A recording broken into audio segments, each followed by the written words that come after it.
तो आ गया हमारे पास एक और आईफोन, और ये है आईफोन 11। इसमें है फोल्डर का इशू, इसमें साइड में ब्लैक स्पॉट आ चुका है। कस्टमर चाहते हैं इसमें फोल्डर कॉपी डलवाना। हमने उन्हें ओरिजिनल फोल्डर की फोर्स भी करा, बट उनकी पॉकेट अलाउ नहीं करती।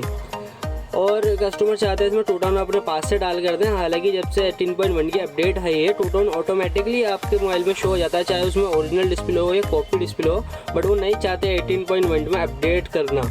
तो इसे चेक करते हैं और डालते हैं इसमें टू टोन, फिर करते हैं इसे पैक।